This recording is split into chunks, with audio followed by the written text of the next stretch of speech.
Okay, so good afternoon, everyone. So I can see participants are still joining the session. So let's wait for 2 minutes and then let's start the session.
All right, so I can see we have exceeded the participant count of 100. So I think we are good to go with starting the session now.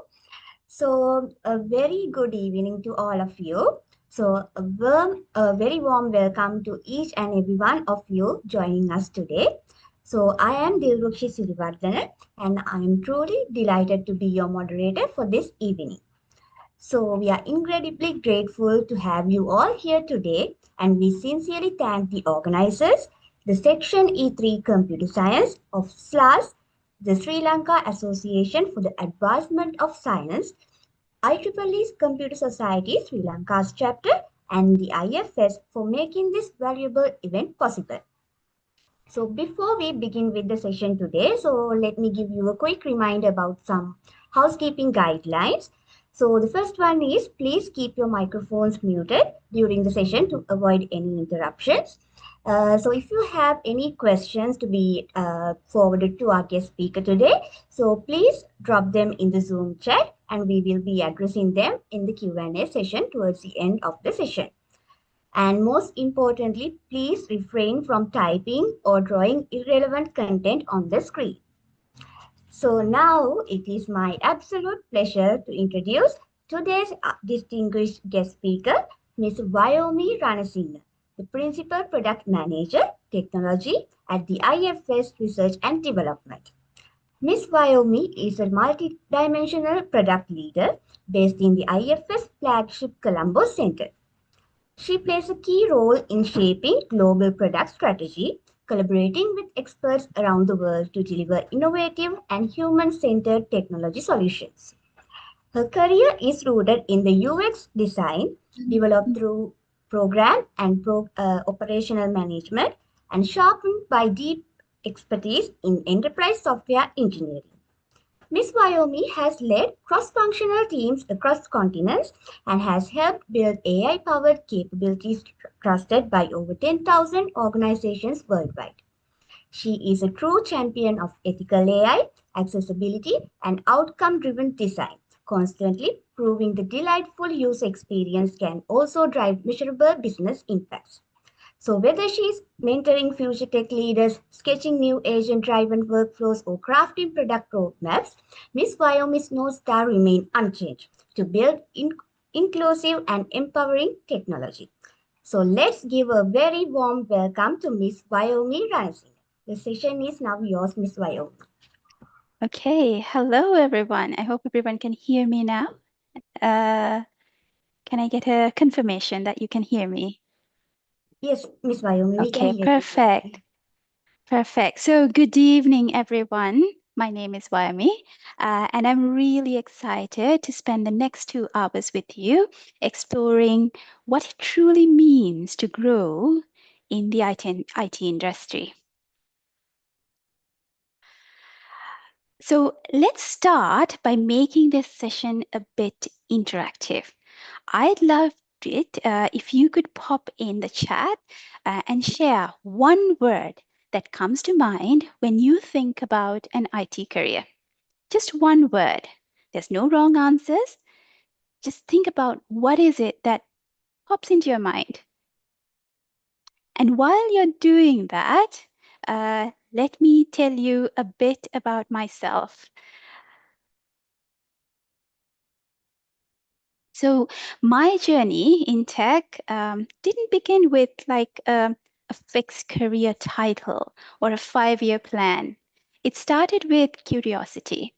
I knew I loved to solve problems and I loved to make things better.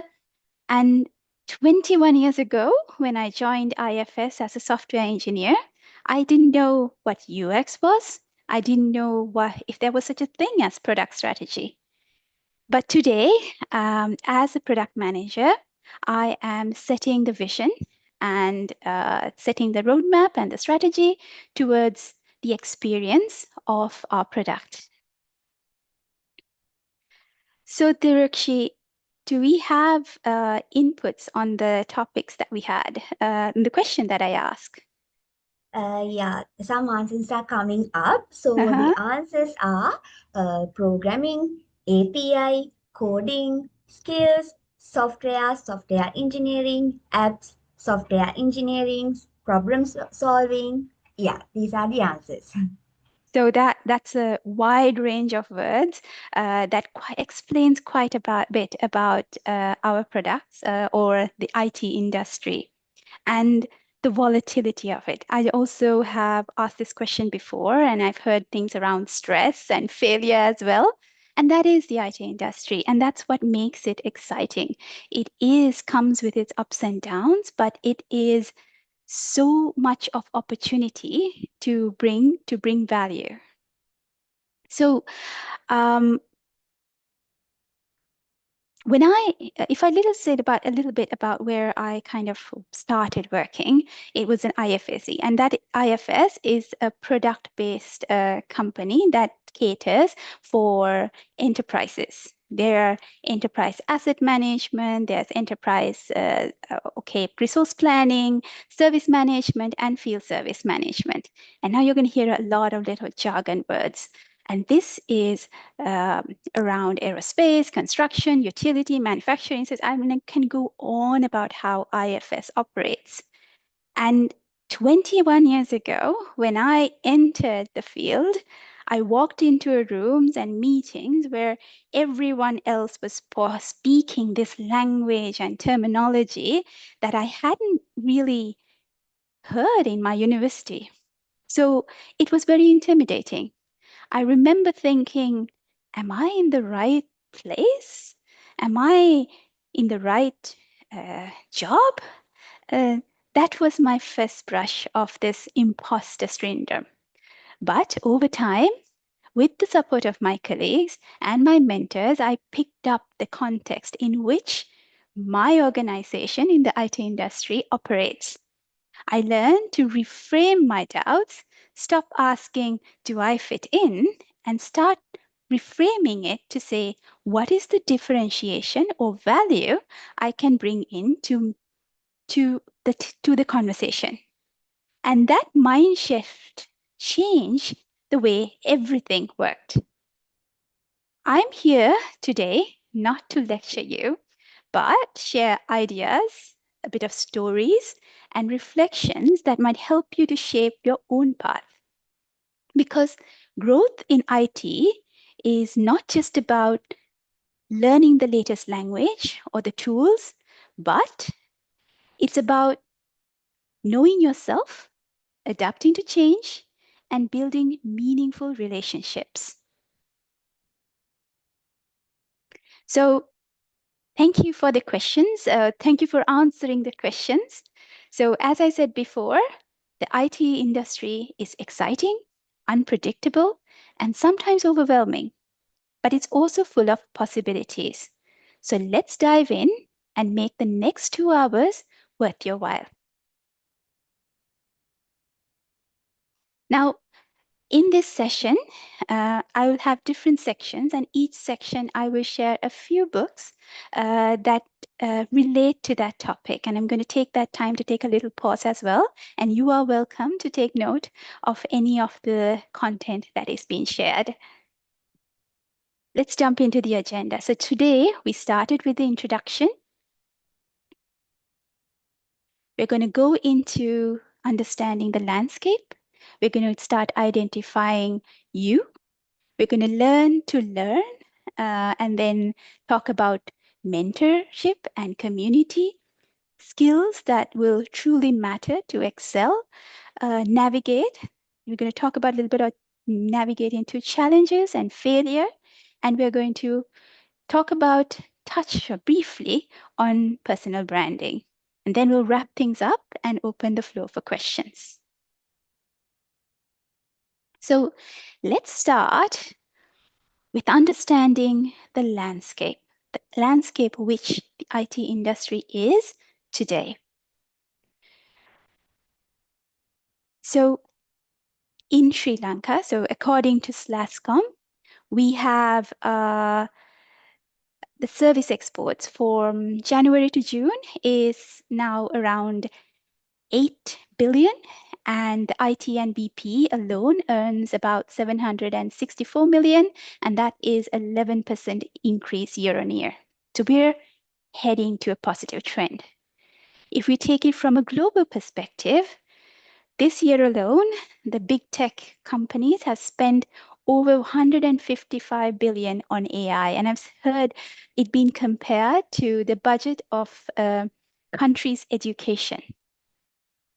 But we also have seen that the markets have slowed down, and that means that tech companies, and especially tech giants, have paused their hiring and recruiting or restructured the way that they recruit their teams for their teams. And that has a lot to do with the technology shift, AI in special. The tools and the way that we code, the way that we produce content, the way that we test, design, research, all has started to change. That doesn't mean that we are being replaced. It just means that the expectations on what you bring to the table is changing, and it's changing fast. So just in the last, let's say, if you take a step back, like 10 to 15 years, a career in IT meant fairly a linear path. You'd start as a software developer, maybe move into a tech lead, and then decide if you want to go further as an architect or go pivot to becoming an engineering manager. The roadmap of your career ladder, it's more like a ladder, was very predictable. But over the past decade, we've seen an explosion of roles. The rise of user-centered design has created roles like UX designer, researcher, and content strategist. Data has become the new gold, and suddenly we have data scientists, LM engineers, and AI product leads. Cybersecurity brings in their own roles, And roles like DevOps engineers and user education specialists are core pillars of our job architecture. We have moved away from having local roles, being part of local teams, and having local leadership. It has turned into global roles, operating in multi-site teams. Today, right now, we have we have ethical AI officers, we have platform product managers, prompt engineers, and we have hybrid roles like design technologist or full stack researcher or skill. The skills and the titles have multiplied, but so have the expectations.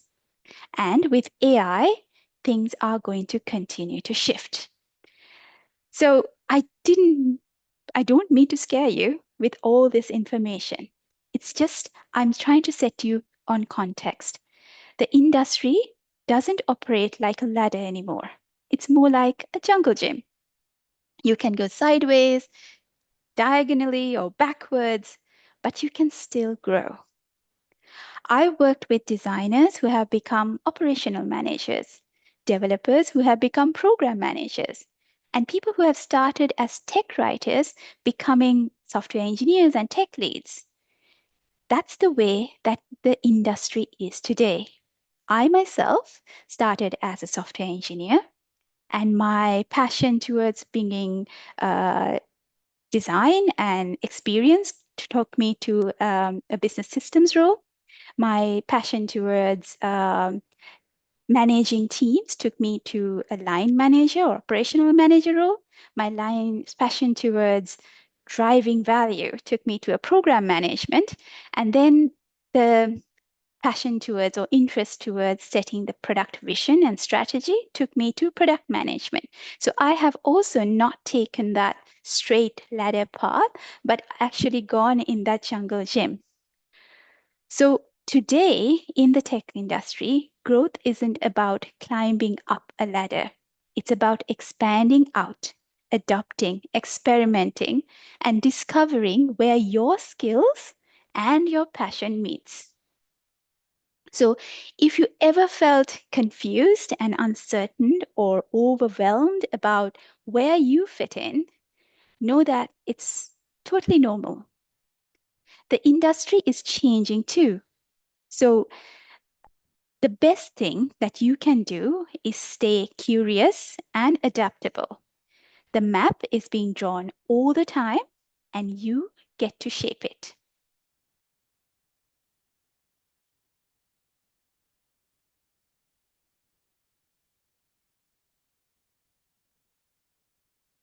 Now we looked at the landscape. Now we're going to look at you. Identify your why. We're going to look inwards. I want you to take 30 seconds and ask yourself, what was it that brought you into IT? What was it that made you choose this path? Just write it down on a piece of paper or on the notepad on your machine. No pressure to share it. Just keep it to yourself. I'm going to give you 30 seconds to do that.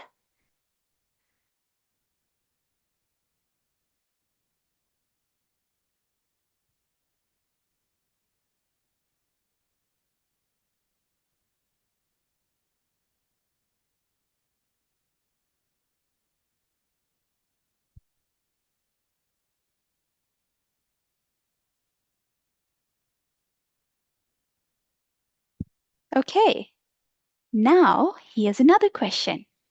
Right now, I am in IT because, could you answer that question? Why are you in IT today? The reason I'm asking is because the reason that brought you to IT some time back could be a different reason why you're in IT today.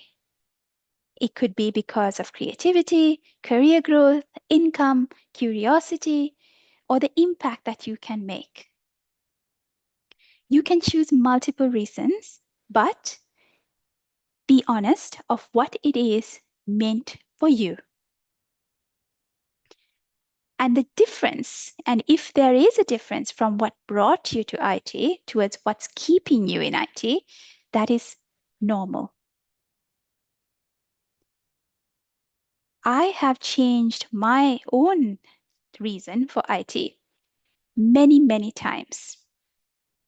When I came into the career, what brought me into IT is income.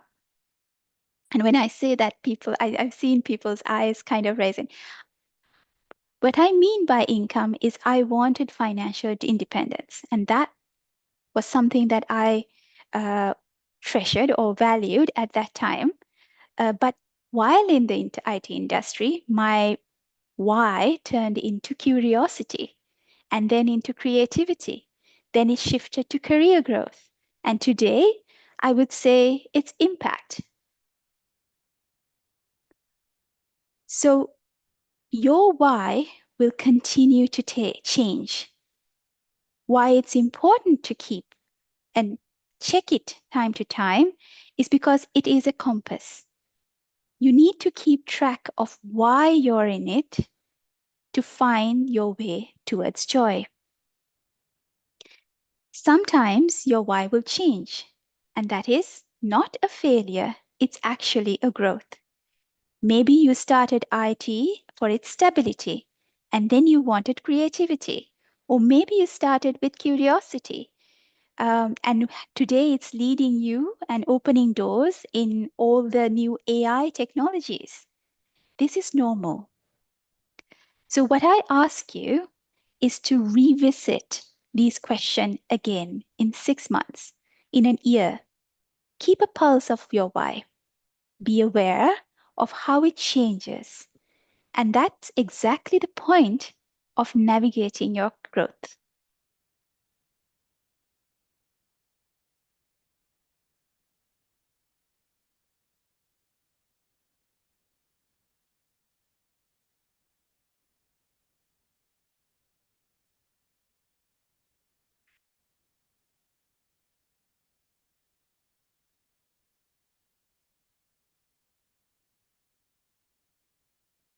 Now we're going to move into the third topic, that is learning to learn.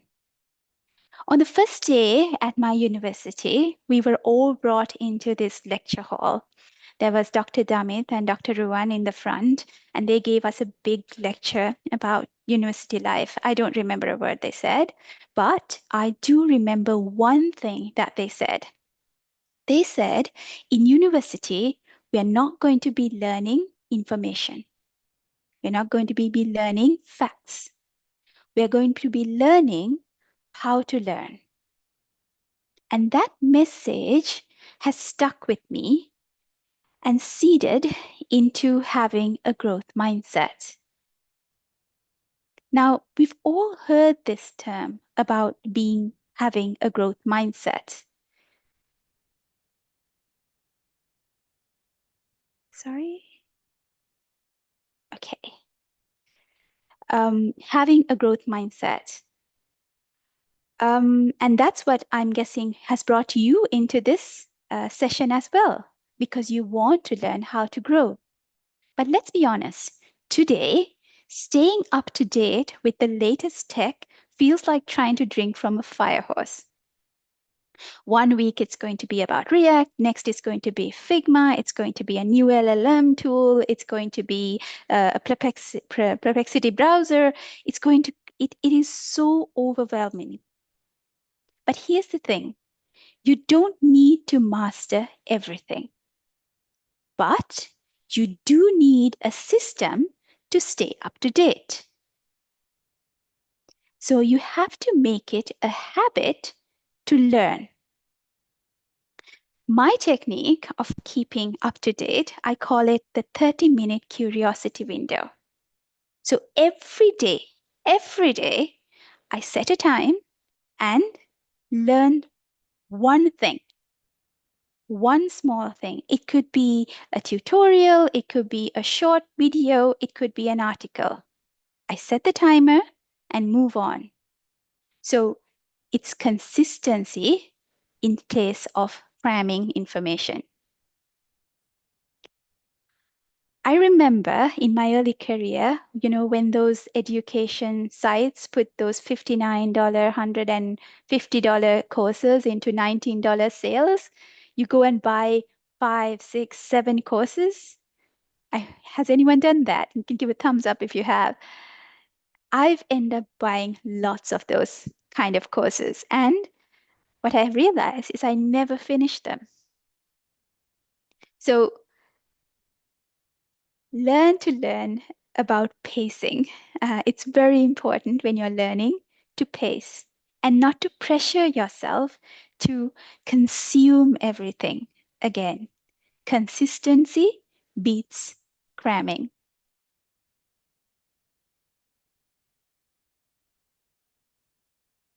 Let me walk you through a simple framework that I use to learn.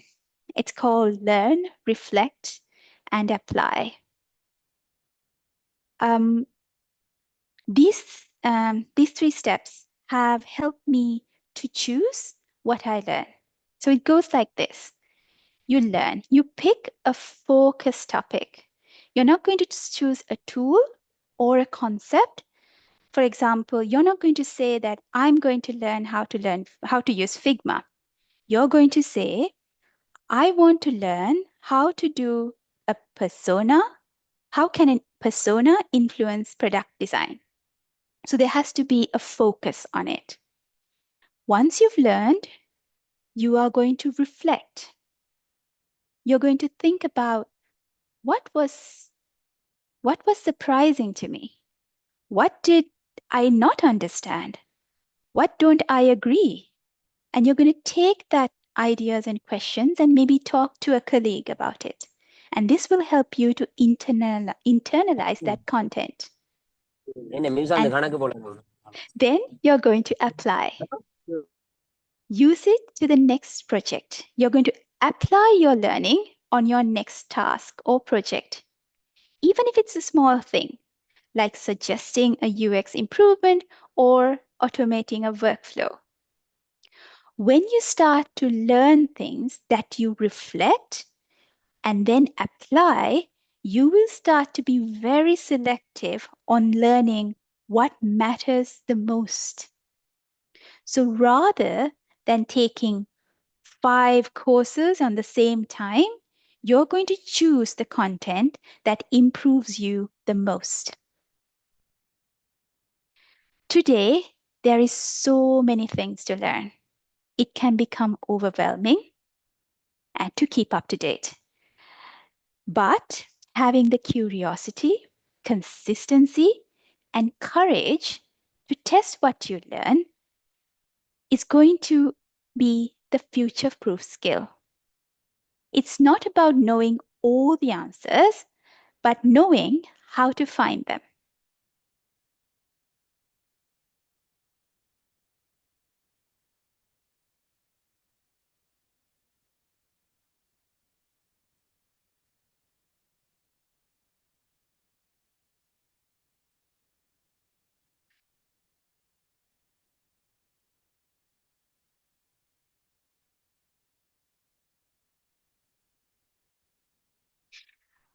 Next, we're going to move into our 4th topic, which is mentorship and community. Mentors come in all forms. My first mentor wasn't a boss or a senior figure in our company. It was a peer who had joined the company a few years before me. She was not even a software engineer, so she didn't even do the tasks that I did. She was not from the same job pillar. But she took the time to explain things, offer feedback, and help me see the problem from a different perspectives. Over the years, I have had many mentors, official and unofficial. Now, the thing is about mentors is that you don't need to go and formally ask someone, will you be my mentor? Just start by being curious. Ask questions and listen deeply to the answers. You will realize while you're in this IT industry that some of your best mentors will come from those around you. So let's try a short activity. I want you to take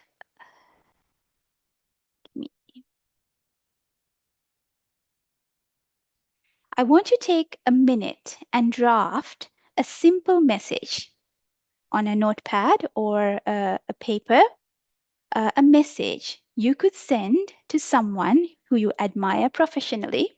It could be someone like a lecturer or someone you follow on LinkedIn or someone you have met in a meetup or an internship. Keep the message short and ask it in a way that you're approaching them to become a mentor.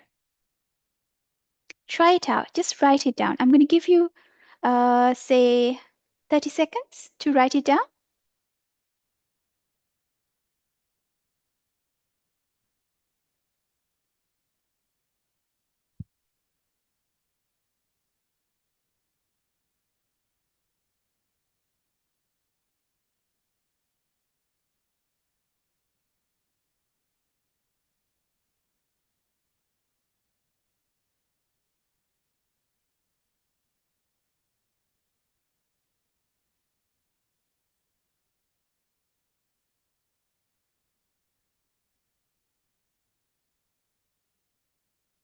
If you're struggling to write something, you're always encouraged to use an AI tool to generate.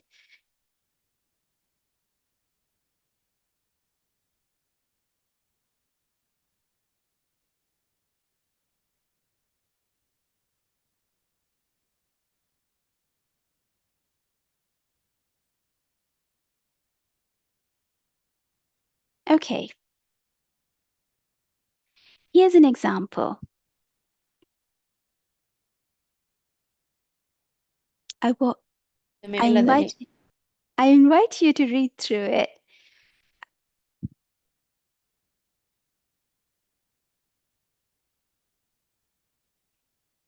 That's a very simple approach, wouldn't you say? It has no pressure on the person that you are approaching. There is no backstory about you or your career or what you're expecting. It's just an invitation to start a conversation.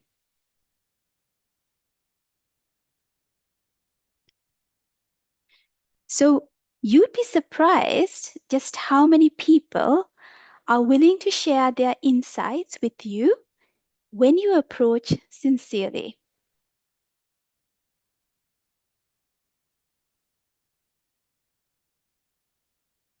So the message I am trying to give you is that when you're reaching out for a mentor, try to keep that simple. Start with a conversation.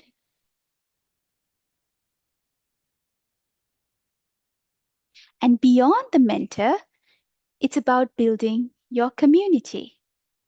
And so, if you're looking to expand your community,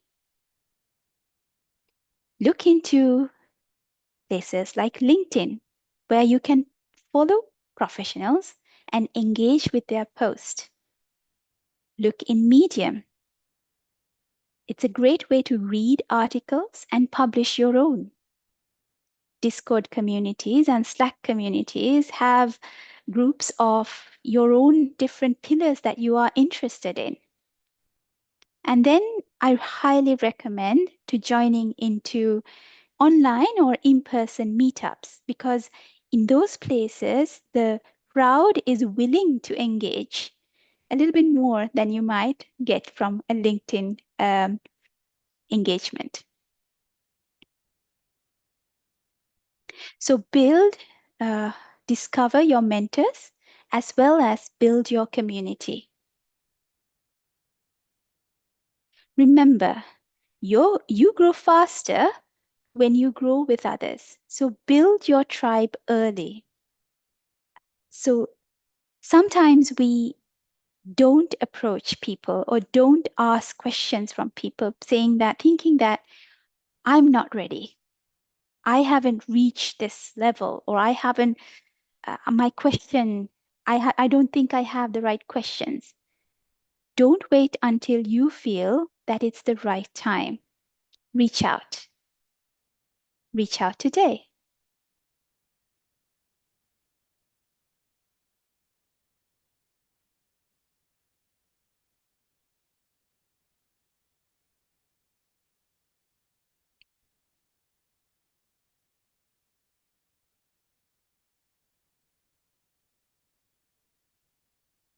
The next topic that we're going to talk about is the skills that truly matter.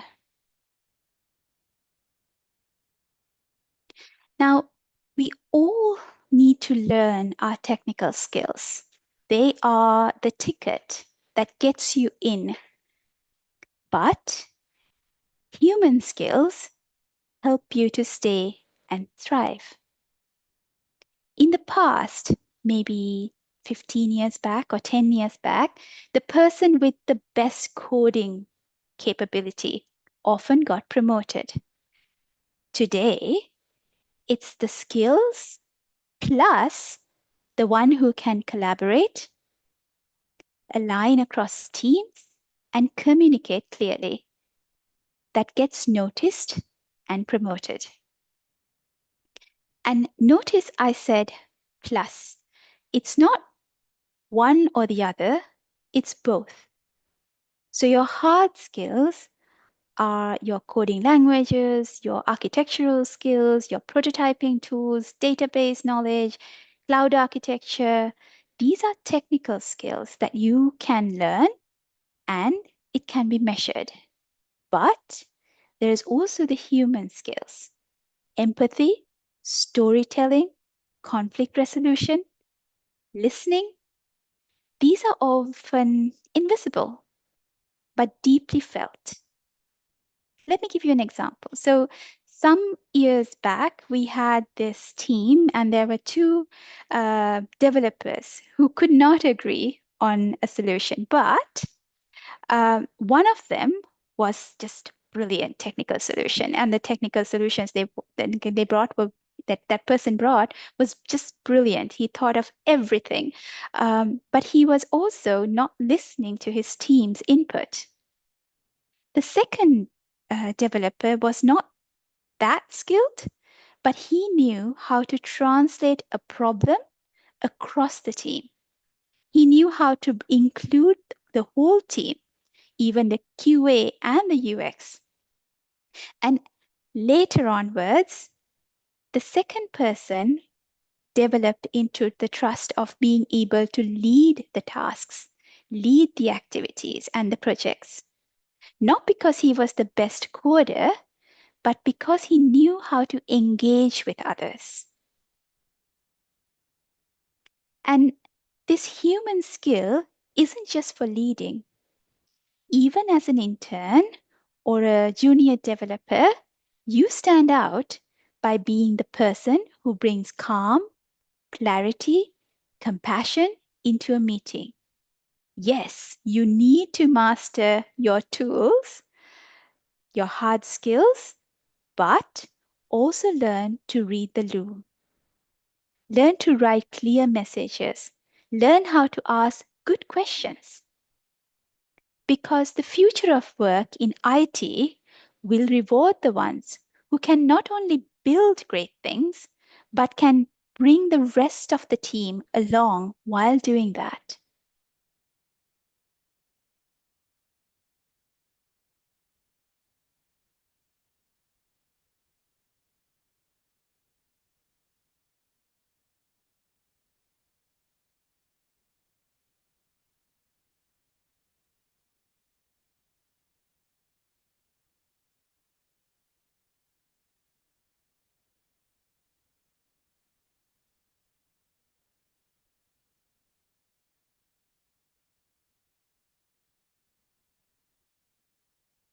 The sixth topic, it's something that is very challenging in the IT industry. Navigating change and failure. So a few years ago, I was working on this product. I was very passionate about it. I believed deeply that it would be a hit, it would be a success. And me and my team spent months researching, designing, developing, and making it ready to be released to the customer. But unfortunately, it didn't succeed. It didn't reach the value that we thought that it would get. It didn't get adopted by the customers. This was very disappointing. But within a few months, we took our learnings, we adapted, we brought in new emerging technologies and pivoted the product and set a new vision and a strategy. In the tech industry, there is a need to take risks, fail fast, and either pivot or end the investment or the project. That means throwing away all the work that you have been doing for months. Now, this can be very hard, especially if you are a new developer joining into a project, that exciting project that just got paused. But you should not take it as a failure. In IT, rejection isn't the end, it's a redirection.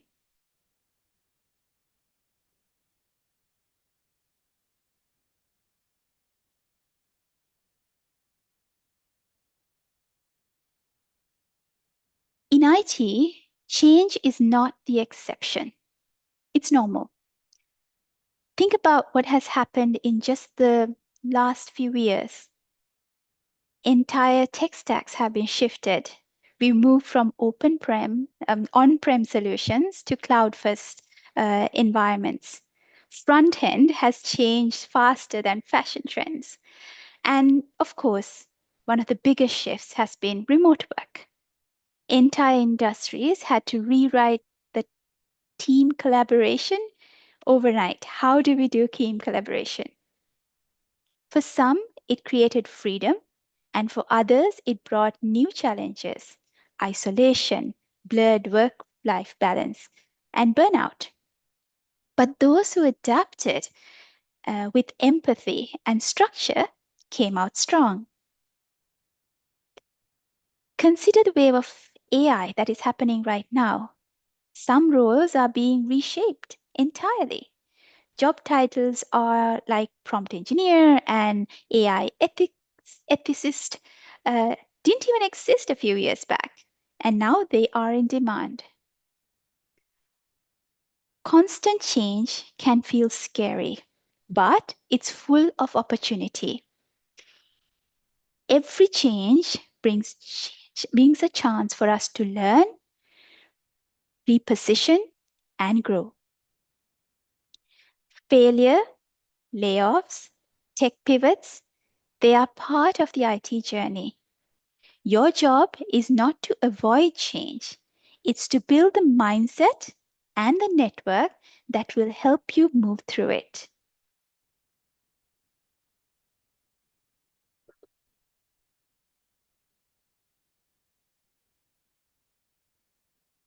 So here's a question for you. What is the biggest shift you've already lived through? And what did you learn from it? What did it teach you? Take a moment to think, note it down, and consider if you're comfortable in sharing it.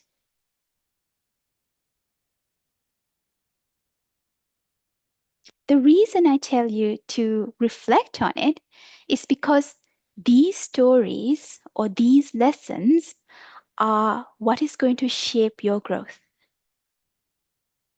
And it will remind you how you overcome the hardships.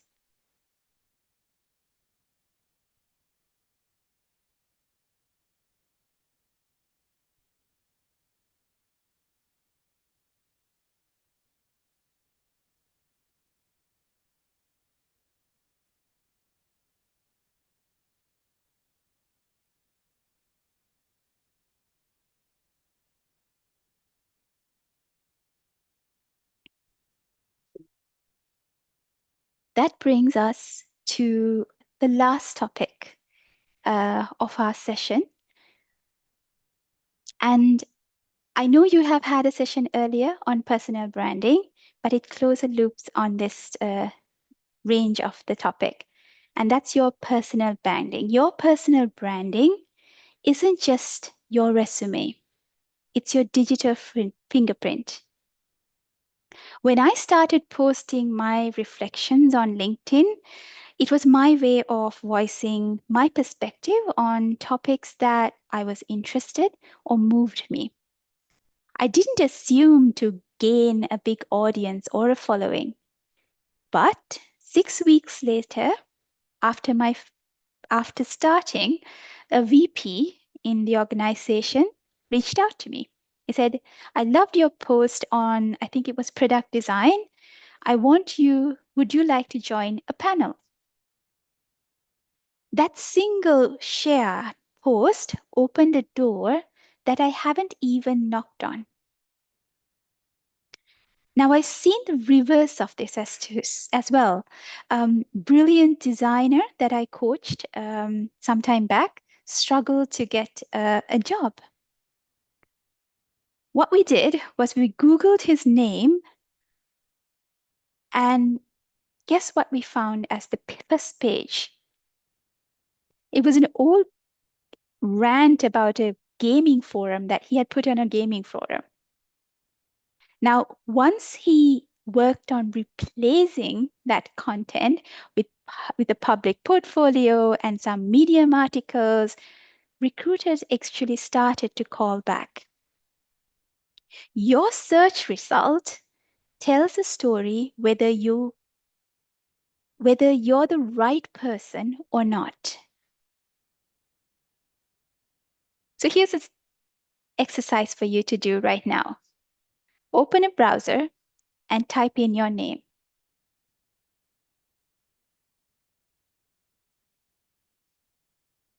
Note the first 3 links. Do they shout the value that you would bring to an organization? Or is it a mumble from irrelevant old events? Every hiring manager is going to type your name in the browser. So what you see is what they see.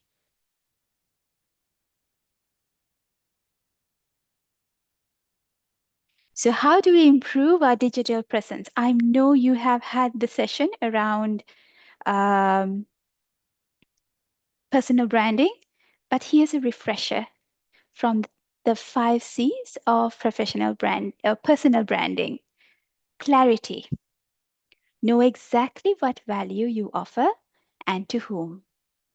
Content. Share evidence of your value. Consistency. Show up in a reliable cadence with a similar tone and visual style. Community. Don't just post, engage, comment, collaborate, and answer questions. Credibility. Signal trust by showing testimonials or case studies or certifications or links to open source commits. Have your focus on the 5 C's of professional branding, regardless of which medium you choose to do it in.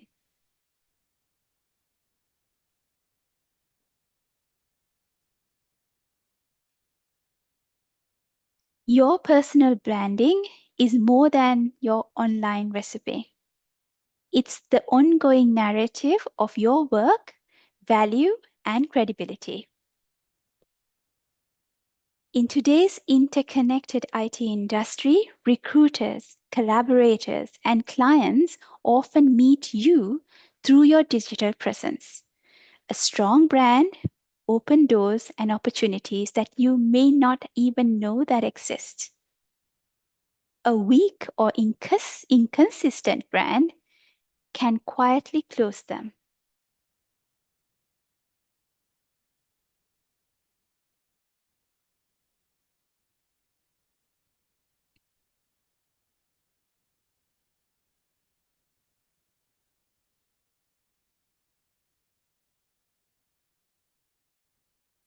So we're going to wrap things up. We've journeyed through a lot this evening: motivation, learning, community, agile, and brand. I'd like to close by knitting those threads together. Imagine your career as a 5-point compass. Compasses have 1 point, but think about you having 5 compasses.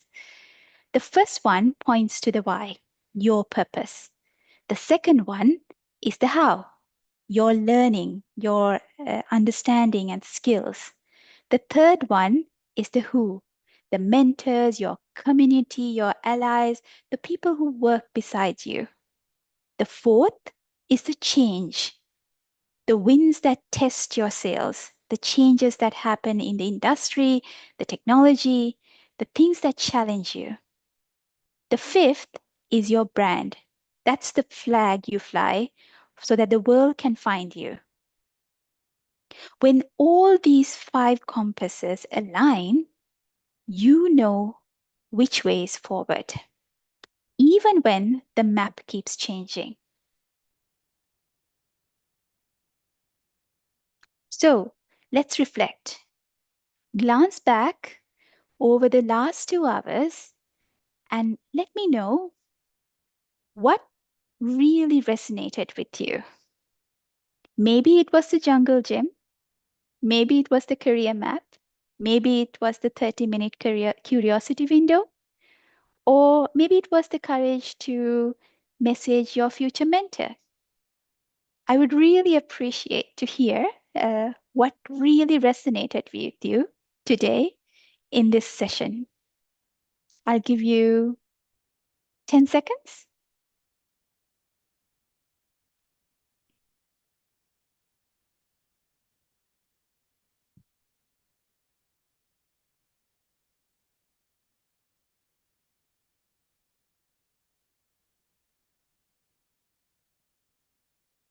So is there a winning answer or an area that really resonated with with everybody who has joined in? I'm sorry, Miss Vainomi, I didn't hear the question. So I was asking if anyone was Yeah. putting down what resonated with them in this session. Yeah. We have one thought from Lakmali Edirisinghe. Mhm. Her answer is how to connect with a mentor. Yes.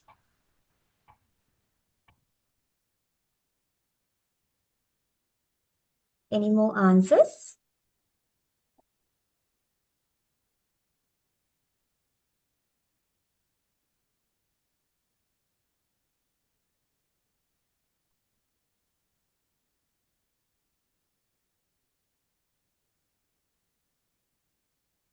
So now I'm going to ask you to make a mental point or a mental decision or a promise to yourself. Insights are sparks, actions are fire. So let's turn your sparks into flames. Think of a task and think about finishing this sentence. From what you learned today, make a mental note that this week I will fill in the blanks for yourself. Please try to think of something small. It can be something small. It could be something as bookmarking a course, or it could be something as bold as writing an article in LinkedIn. But keep it real and make a promise to yourself that you are going to keep this consistency in your future. But decide, what is it that you're going to do this week?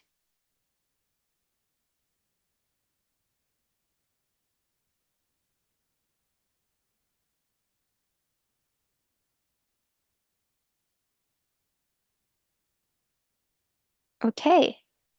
If anyone cares to share, I would love to hear it.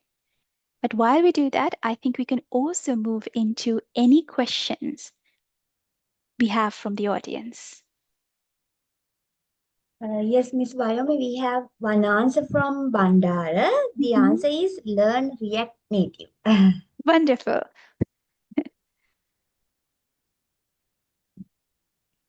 But I did say in this session that don't go for concepts and tools. So try to think what you're going to apply the React Native to.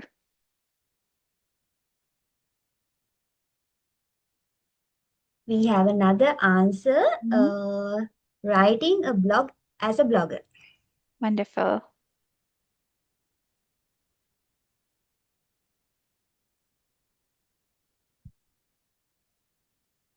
Making video games.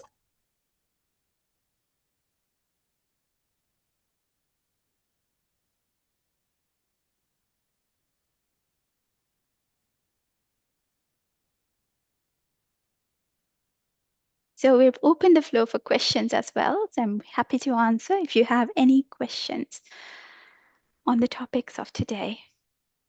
Yes, Miss Wyoming. So thank you so much, Miss Wyoming, for that truly thought-provoking and insightful session. So we officially now open the floor for the Q&A session. So if you have any questions for Miss Wyoming, please go ahead and drop them in the Zoom chat. So we will be answering them one by one.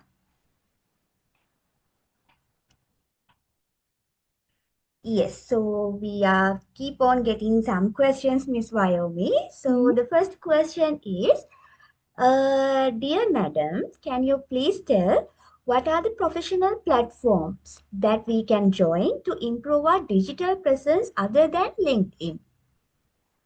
The question is Uh, directed by Lakmali. Hi, Lakmali. I mentioned a few on my slides as well. So LinkedIn is one of the places, one of the platforms that a lot of professions visit. But other than that, there is Medium, which is very much a place where you can actually read articles specific for different career paths or different professional pillars. And you can also publish content as well. Then you have Discord and Slack, where there are communities of individuals in different job pillars or different interests as well.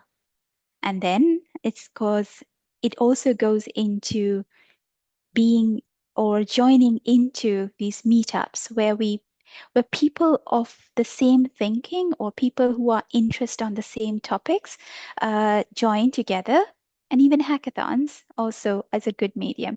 But they for online presence, Medium, Discord, Slack, and even places where you can refer back to your uh, presence is a good choice. Okay, thank you very much, Miss Wyoming, for that answer. So the next question up is from Chaturya. Madam, can I know more about personal branding? Were you not able to join the personal branding course? I think we did a personal branding session. Yes. Yes. Uh, my suggestion uh, on personal branding would be there's a lot of material on personal branding on the net. That is one source that you can find, but it can also be quite overwhelming. If you have the recordings of the previous session, that would be, I think, a more curated session that you could follow. Um, Maybe I can share some things as links later onwards that can be passed on to the audience. Was there anything particular about personal branding that you wanted to know?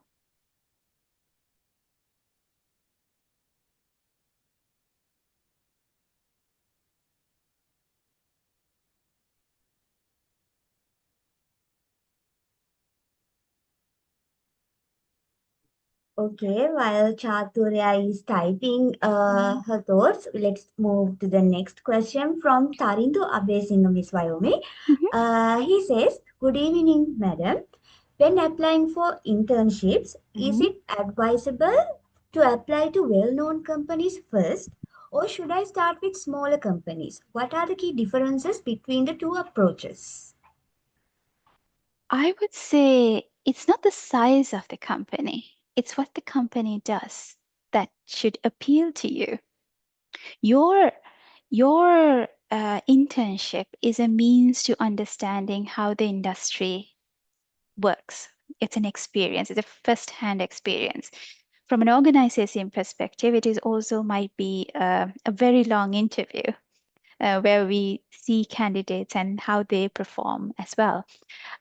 When you're choosing an organization that you want to apply, think about go back to your why you're in the IT industry. And does this organization help me realize or understand that area better?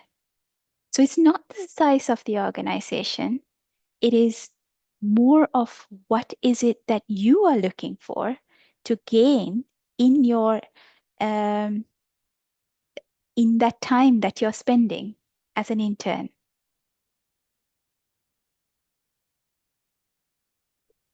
Okay, thank you very much for that answer, Miss Vyomi. So the next question up is, the question is specifically directed to you, Miss Vyomi. Mhm. The question is, how did you identify the right career path for yourself in such a fast evolving industry? To tell you the truth, when I started as a software engineer, I just thought that that was the best. I took my passion. So let's start from there. When I chose the math stream or the stream that would take me into software engineering, I didn't know about software engineering. I followed my passion. I was interested in problem solving. I was interested in maths. I was also interested in design, but at that time, there was no career that brought design and problem solving together. This was 21 years back.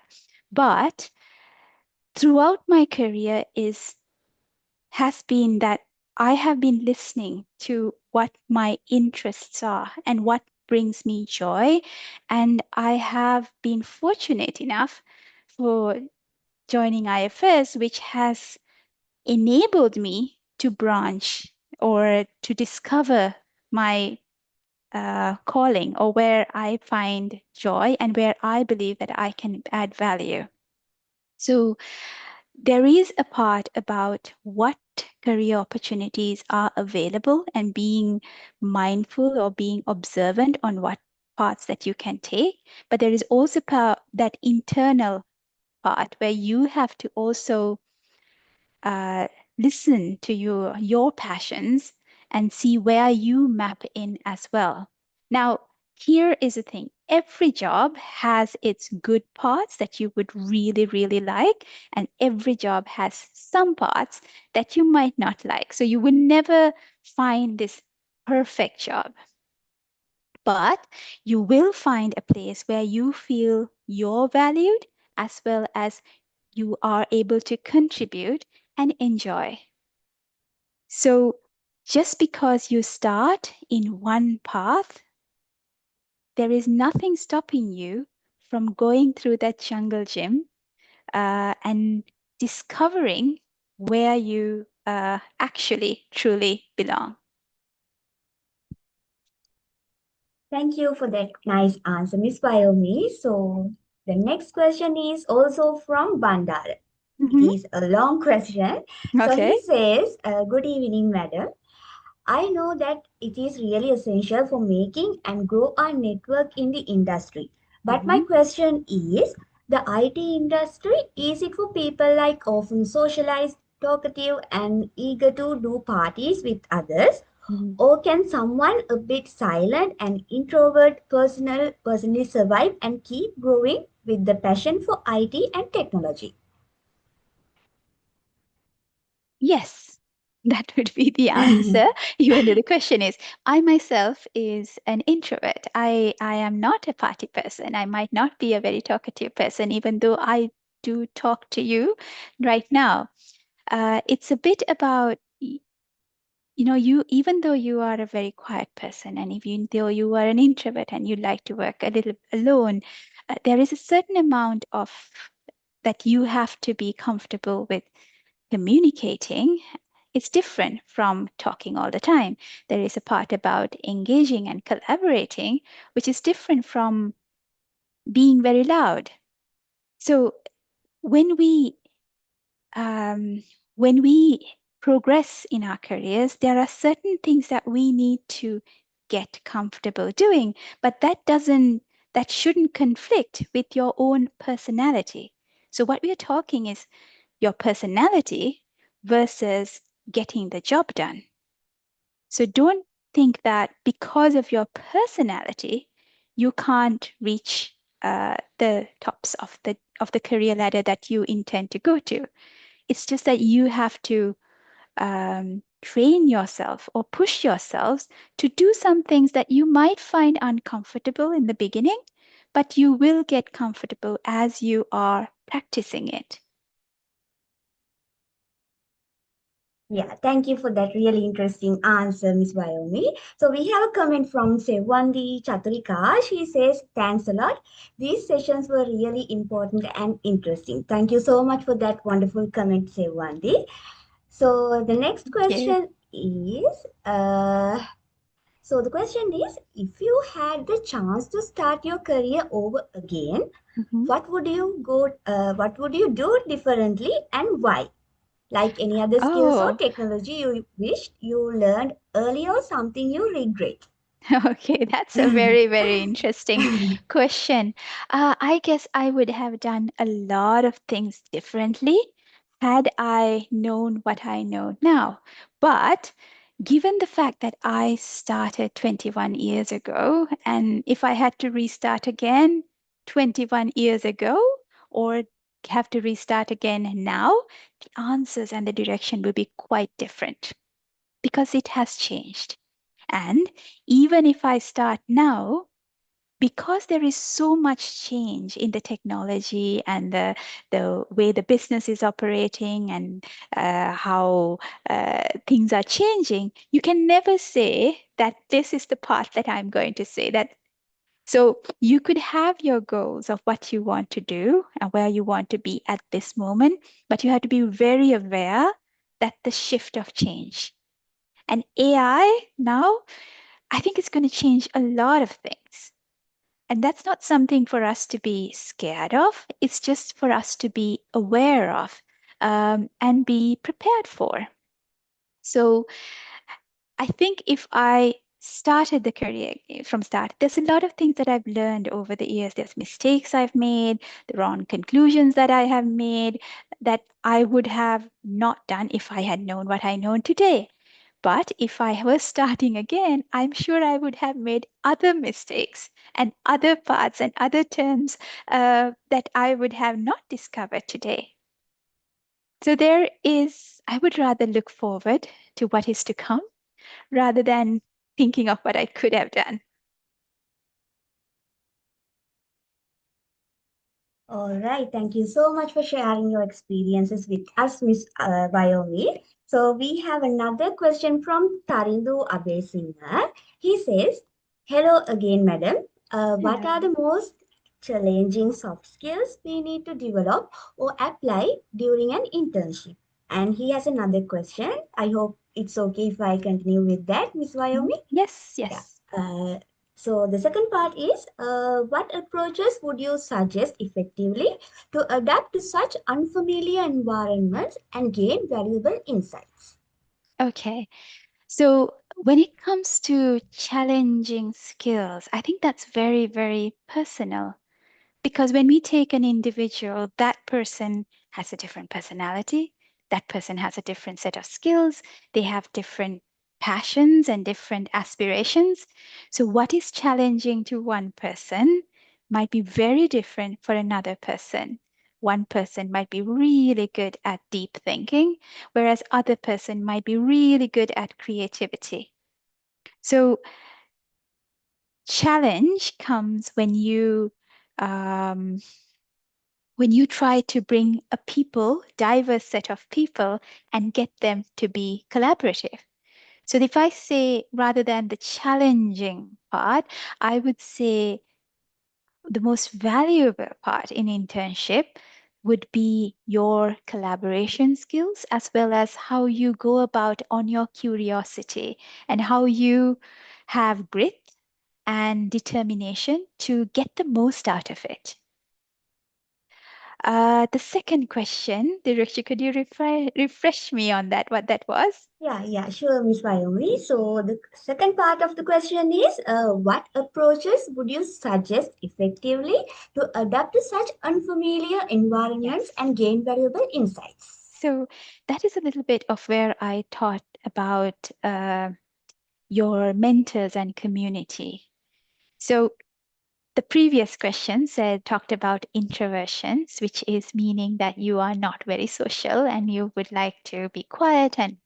But when you are in the industry, I'm not telling to be loud and party going. You will be in a team. You would have people around you, and those people will know things. So reach out to them, ask questions. Don't wait till someone comes and gives you an assignment. Ask for assignments. Don't wait till when you're stuck trying to solve it yourself. Ask your mentor, ask your buddy. Reach out, learn as much as you can. It is unfamiliar, but having the getting to know your team, getting to know more about your role will help you become more familiar. Yeah, appreciate your answer very much, Miss Viomi. So the next question is, which companies would you recommend for starting an internship? That's a trick question, isn't that? I wouldn't answer that question, but do your homework. As I Yeah. said before, pick the company not because of its brand, its size, its popularity. Pick the company because it resonates on your passions or what you tend to achieve, as well as what it will offer you, what you have heard about it. Does it resonate back with what you're looking for? Do the homework on the company that you are applying.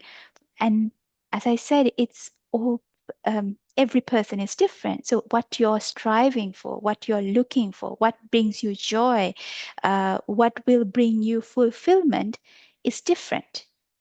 So rather than saying it's company A, B, C, or asking A, B, C, I think it's best that you do your assessment and take the input in on the questions, not the logo of the company, but its culture and the job that you're supposed to do. All right. Thank you for sharing your thoughts on that, Miss Viomi. Mhm. So we have another question. So the question is, how to stay up to date with emerging trends and technologies? Isn't that something I touched on the Yes, session? of course. Yes. So Okay. Yeah. yes. Okay. So it Yeah. does So go that you keep a pace of learning.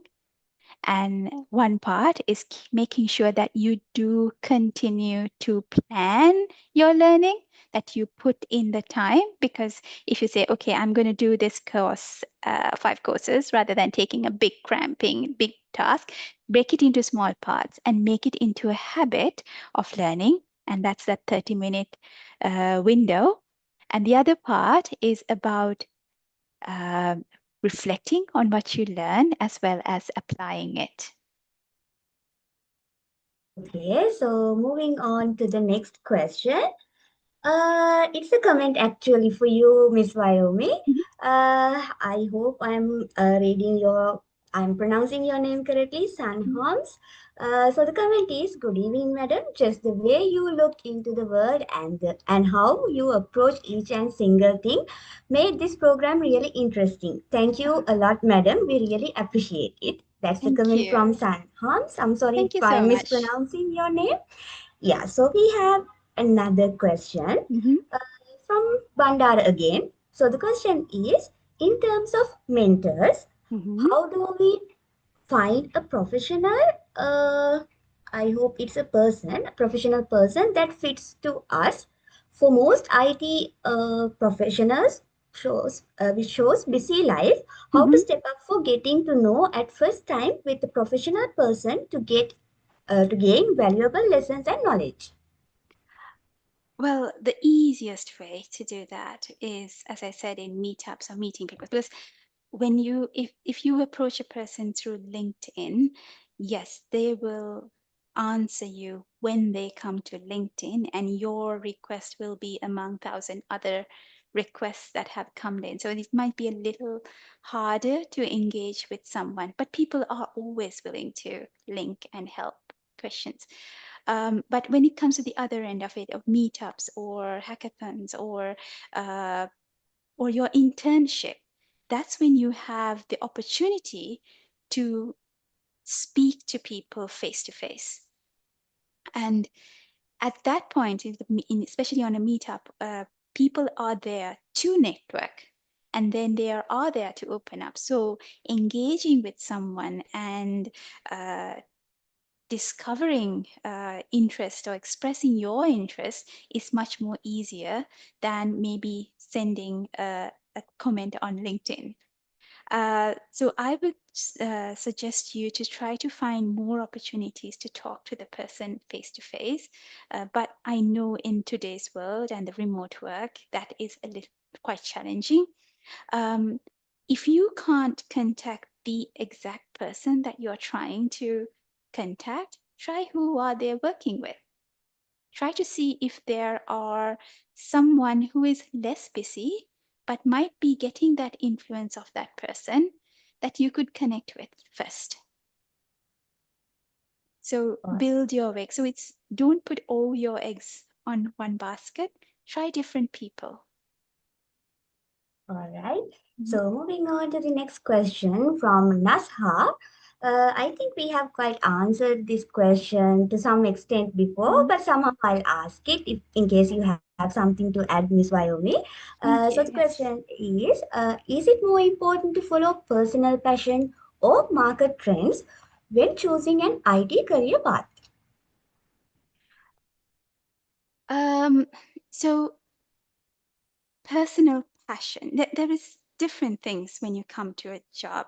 I think we have answered this, but it's your skills, your passion, what's available as well. So, um, which means the package and everything that brings in with it, the job itself, security, all of that. So, your passion is not the only thing. Your skills is important, and that's not the only thing. It's a job itself, it's also not the only thing. And I can't say which one is more important over which because it's the combination that affects your joy. So you have to make an assessment on the job and see if you're really happy doing what you do, even though everything is not perfect the way that you want it.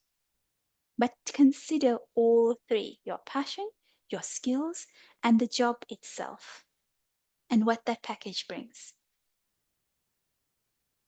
All right, really appreciate that answer, Miss Viomi. Mhm. So we have another question. The question is, Madam, in joining business analyst internship, what Mhm. are the things we want to improve and what are the skills we want to improve on?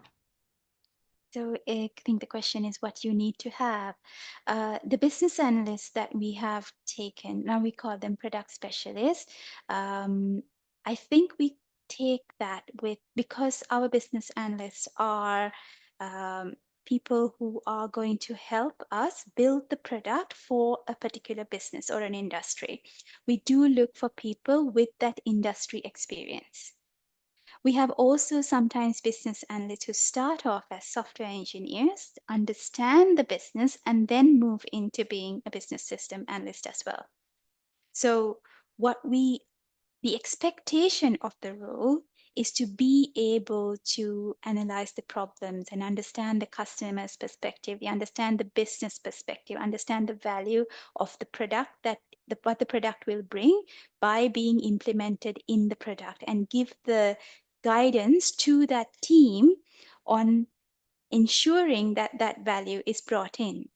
So in order to be giving that guidance to the team, you must either experience or build up the skill or the knowledge on that particular area. And if I talk from IFS terms of view, we work on those industries, verticals, and when we look for business systems analysts, we do look in the experience of those areas. So aerospace and defense, construction, energy utility, manufacturing, service, and telecom are the industries that we provide solutions for. So we do look for a bit of experience or exposure to the industry when we take a business systems analyst. All right. So we have another lovely comment from Tarindu Abesingha, Miss Vyomi. Mhm. So the comment is, thank you for your kind support and guidance, Vyomi madam. It truly made a big difference in my journey. Really appreciate that. Thank That you comment so is from much. Tarindu. Thank you, Tarindu. So moving on to the next question. The question is, how do we, how can we keep up with our skills relevant with constant technological changes? Yes, it is a tough one, isn't it? Yeah. So right now, as I said in the presentation, it is a flow of information because there's so much change. Like 10 years back, it wasn't this much flooded, but now it's like flooded and you feel like you're drowning. And I guess what I said in the presentation is the point is not to know everything. You have to really pick what matters to you, what you're passionate about, what is required from your the organization that you're in or your what is the area that you are interested in to really filter out the right content for you. And sometimes I make use of AI tools to actually help that because I sometimes say, okay, I am this, these are what I'm interested in, these are the topics that I am interested in doing, what I'm trying to plan to do, and just to give a description of who I am. And some now I'm rather than using search to find things, I use the AI tools to define myself and tell that to suggest to me what are the latest things that are happening. And that has helped recently a lot to filter out the noise. All right. So we have another question directed specifically to you, Miss Vyomi. Mhm. So the question is, have you ever faced burnouts in your career? How did you handle them? My personal experience, I haven't experienced burned out. So I'm not sure if I can give the answer to that, how it feels. But um, the first thing, I think you need to get help. You have to reach out for help. And usually in the organizations, there are mechanisms set in place so that you can get the help that you need to face that. Um, it is a real thing. It is something, it's not a fault, but burnouts do happen. And as I don't have a personal, I don't think experience, I don't sure if I can answer that to its full extent, except for the fact that you do need to reach out. Yeah, no worries on that, Miss Vyomi. So let's move on to the next question. So the question is, uh, how do you handle working in an environment with limited opportunities for growth?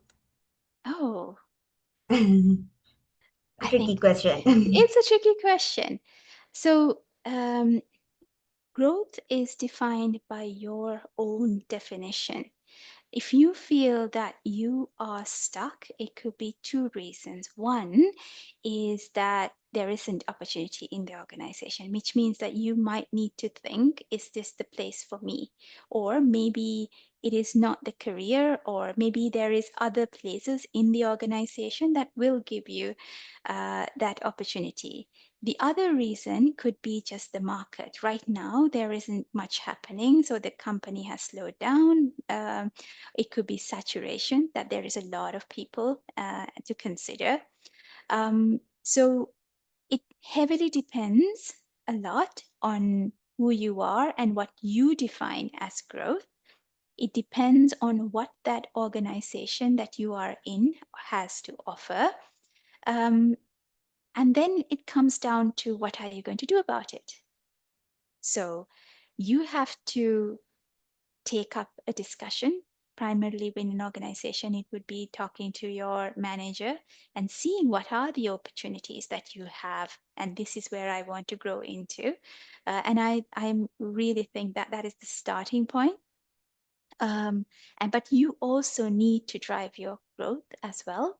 So understand the context, reach out to your manager or your mentors, and then you also need to think about the actions that you need to take to find the growth. Okay, so moving on to the next question. The question is, how do you balance technical work with leadership or management responsibilities when Mhm. growing into a senior role?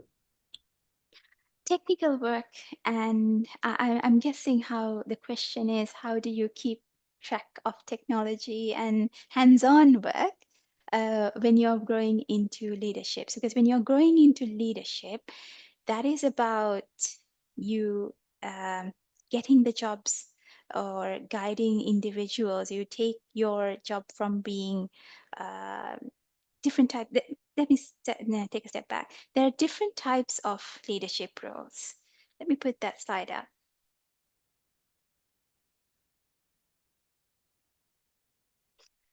So there are different types of leadership roles. There are operational leadership, and then there is product leadership.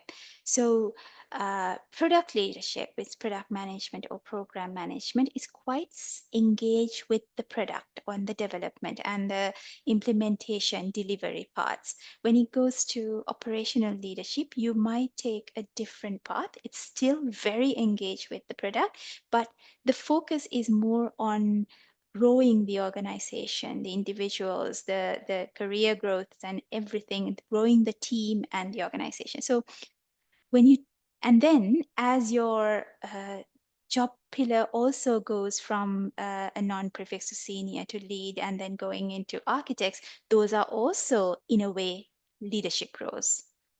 So in either case, you are starting to be someone from doing to getting done, or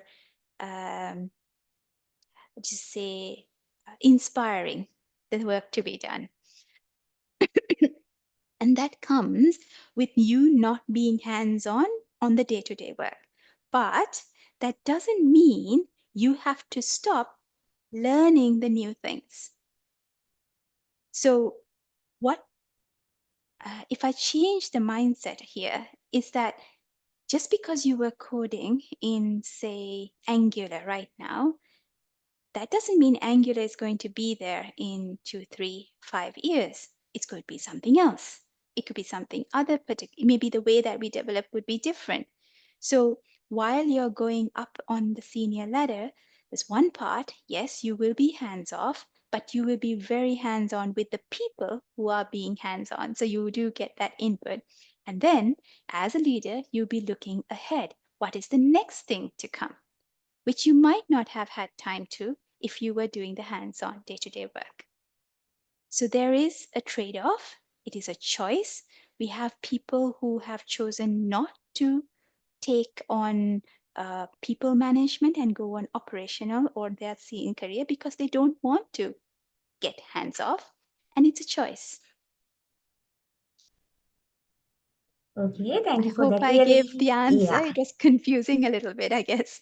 No, Mm. that was a really nice descriptive answer, Miss Wyoming. Mm. Thank you very much for that.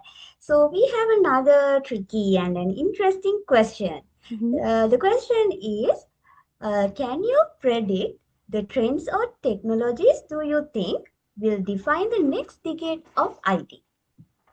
Oh, no, I can't. That's the whole point, isn't it? Um, it's very hard to predict what will be the next big thing. But right now, I think agentic or agents is a big topic right now. But there is a lot of other things that are non-AI that are trending. But what I have realized is over time, the rate of change is increasing as well. So 10 years back, you could say, okay, in 5 years, we'll go into this, and next we'll go into this, and so on. So you could take your time progressing or transitioning your knowledge, transitioning your code into the next thing and keeping up to date. But today, it's more going from use the right thing to get the job done and learn, keep learning and keep experimenting with the new things that are coming in. And the rate of change is so high right now that it is not predictable. And that's why I say that it will continue to shift. And what we need to learn is to be able to learn. Okay, thank you very much for your thoughts on that question, Ms. Viomi. So we have one last question for today. So up to now, there are no more questions. So guys, if you have any more questions, please drop them in the Zoom chat. So the last question up to now is, as an introvert, how can I build relationships, a good relationship with mentors in the IT industry? I would say being an introvert has not much to do with growing a good relationship. I would ask you not to look at it that way, that you are being introvert doesn't mean that you can't have a conversation. It doesn't mean that you can't ask questions. It might mean that you are a bit shy and you need your time and you might need you don't like it when it's crowded. But that doesn't mean that you can't reach out. So I would recommend for you to find the right environment and the right medium that helps you come out of that comfort zone a little. You will have to come out of your comfort zone a little bit to approach and discuss and talk to others that you have questions for. And just because you are an extrovert doesn't mean it makes easier as well, because maybe some of the leaders that you want to have as your mentor is actually an introvert themselves. So don't take introvert or omnivert or extrovert as a condition or a barrier to your growth or reaching out or finding mentors. It's your personality. Don't bring that as a barrier or use it as an excuse for yourself not to pursue the questions that you have to your career growth. Okay, Miss Okay. Viomi. So that was our last question for today. So I hope we don't have any more questions. So thank you. Yeah, Can I leave with the last few comments on that one? So I want to leave you all yeah, sure. Yeah, sure, Miss with this Viomi. thought. So growth isn't about knowing everything. It's about staying curious, staying connected, and staying kind to yourself when on the climb of your career. The IT landscape will keep shifting, tools will rise and fall, job titles will morph, and new titles will appear. But your compass, once I talked about the why, how, who, the change, the brand, it will always point you towards a meaningful work and meaningful impact.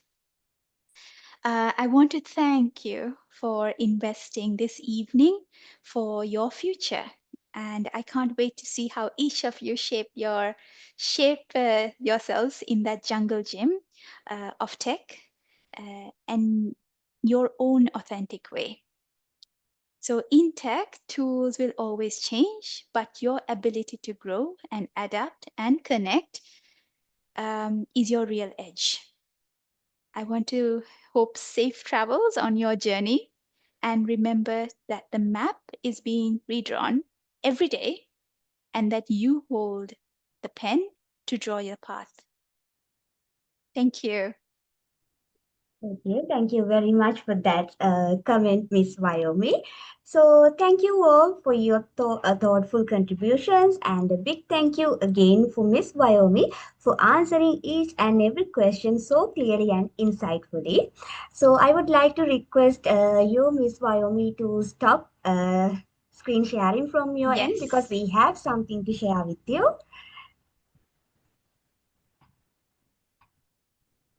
Okay. Okay, Thank you. all right. So, I hope you can see the screen. Oh, thank you. That's great. Yeah, okay.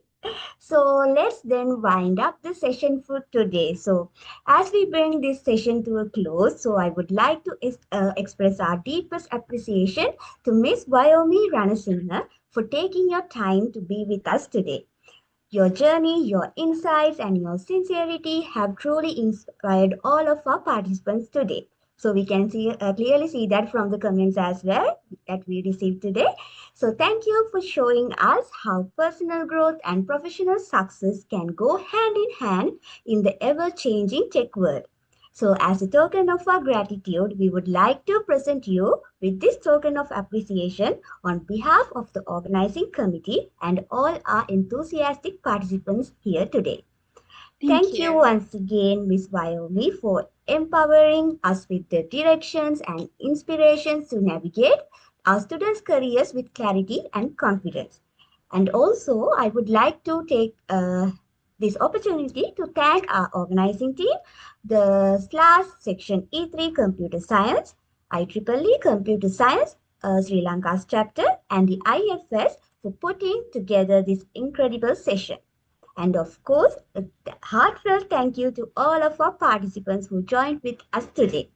So we hope this workshop has left you with something meaningful to reflect on and apply in your personal growth journey. So until we meet again in the very last session of our Career Readiness series, take care, stay curious, and stay inspired. Have a really nice evening, everyone. Thank you. Thank you.